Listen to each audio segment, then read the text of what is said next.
Magic Kingdom at Christmas time can feel overwhelming. We're talking 2-hour wait times for Peter Pan, shoulder-to-shoulder crowds on Main Street, and toddler meltdowns on your way to your next ride. But here's what no one tells you. There are actually 7 rides that have very low wait times, even during the busiest times of year, and they are perfect for toddlers. Hi, I'm Christina, and as a mom of 3, I want to help you plan your next Disney family vacation stress-free and without breaking the bank. So if you want practical tips on how to navigate your way through the parks with kids of any age, then hit that subscribe button so you don't miss a thing. And today we're talking about Magic Kingdom with a toddler during the busiest time of the year. So let's talk rides. And actually have a free attraction guide with all the height requirements and descriptions of all the attractions in the description. So if you want to check that out. But I want to share with you the 7 best rides to do on the busy days and when to do them, because it's really all about timing. And a quick disclaimer, wait times can flare up. Toddlers can have meltdowns. So even through this list, it's not perfect. So just be ready to pivot. Okay, so to make this plan work, you have to arrive early. If you're at a Disney resort, I recommend being at the entrance at 6:45 a.m. for early entry. Yes, I realize that's 45 minutes before you can actually get into the park. And if you're staying off property, then be there at 7:15. Yes, I know it's early. And yes, other families will be waiting there too. But this is really how you beat the chaos, is you show up early. All right, let's head to Adventureland first, because most parents might overlook this land because they're heading straight to Fantasyland.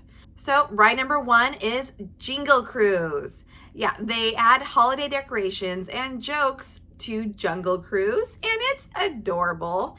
This wait usually hits 60 plus minutes throughout the day.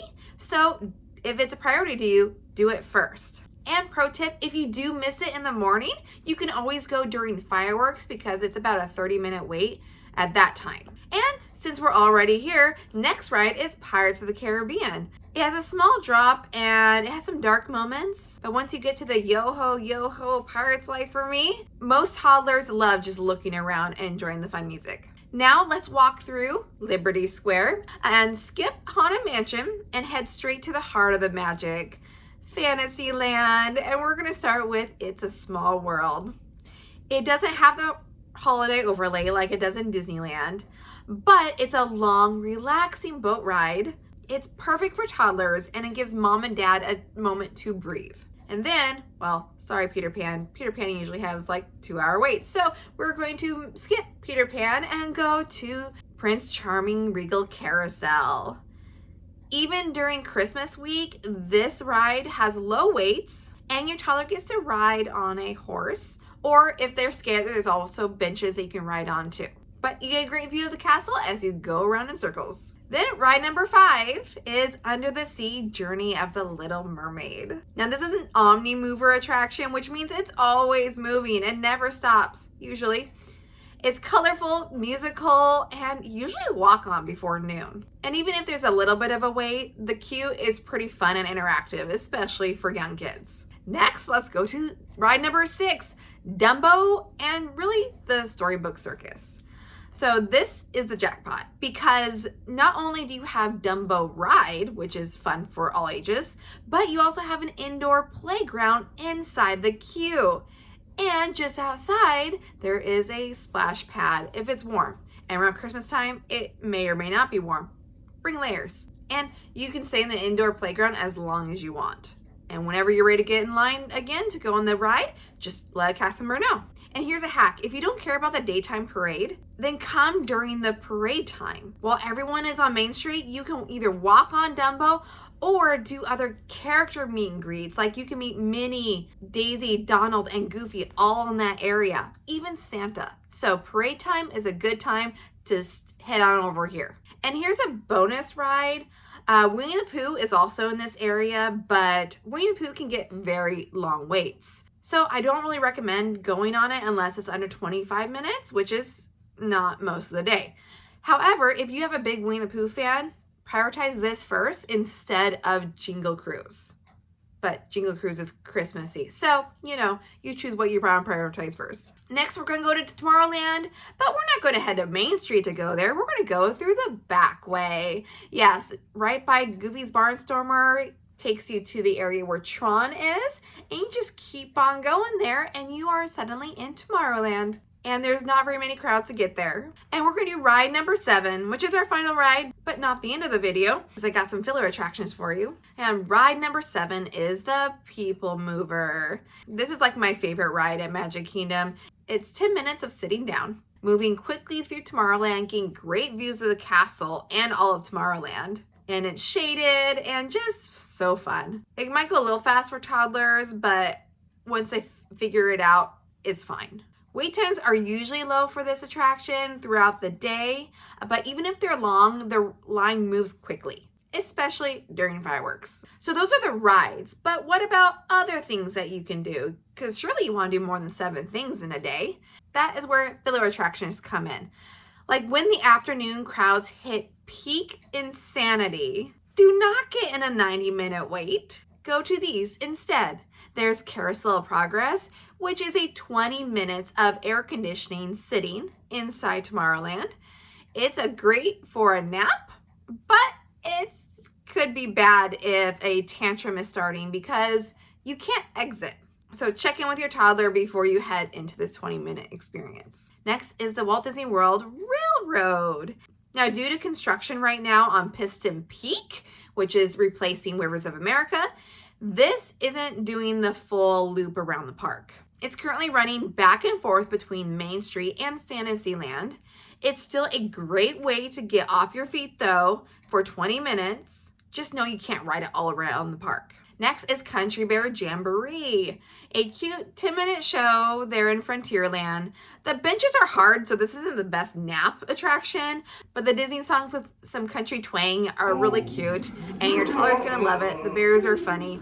It's a good attraction. Then, of course, you have the Enchanted Tiki Room in Adventureland. Birds singing, flowers blooming. It can get loud during the thunderstorm, but otherwise, visually, this is really fun, and your toddler's gonna love it. And then you have Mickey's PhilharMagic, which is in Fantasyland. It's a 3D movie following Donald through different Disney movies. But warning, it can get really loud.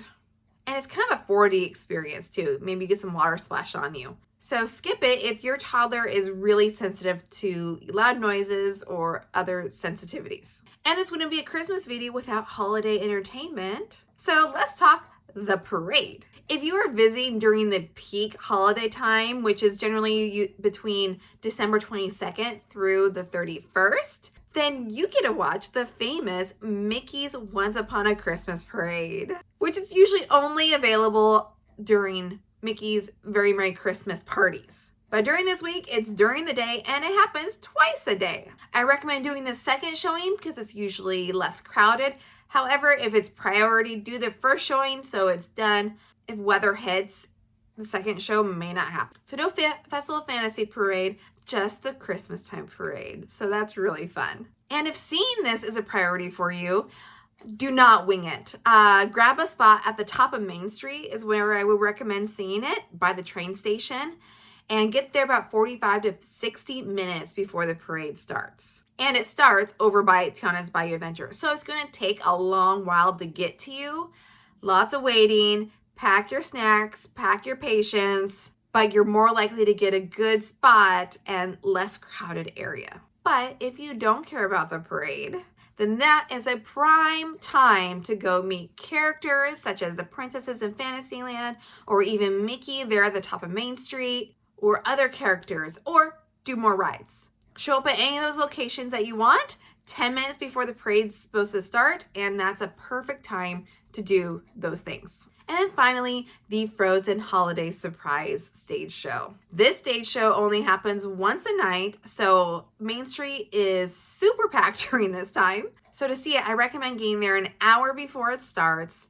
Grab a mobile order from Casey's Corner, have a little picnic on the ground while you wait, and have snacks as well. And get ready just to wait a while, and more people will keep flowing in, but just as long as you have a good spot, you're good. And right in front of the castle is the best spot to see it, but you can see it from a lot of other places around that hub area. Now, I know this sounds like a lot to manage, especially when you have a toddler in tow. I get it, I've been there. And in fact, I made a whole planning guide just for you based on all of my experience. It's 61 pages. It covers parks, schedules, and hotels, restaurants, a lot of things. And it's available right now for $15. But since you're watching this video, if you click the link in the description, you'll get 10% off. So go ahead and check it out. Crowds around Christmas are crazy. Not gonna sugarcoat it. But seeing your toddler's face reacting to different things that you're experiencing it too. And that's just pure joy, especially with all the Christmas decorations. There's a lot more color, a lot more lighting. It's just beautiful. And that makes every bit of the planning worth it. So take a deep breath, use these tips, and enjoy the magic. And now that you have Magic Kingdom all planned out with your little one, you need to get ready for the other parks. Epcot is the next toddler-friendly park, so click this video here where I give you a survival guide to Epcot with little ones. I'll see you over there. Thank you so much for watching, and I hope you have a very magical day and a very Merry Christmas. Bye.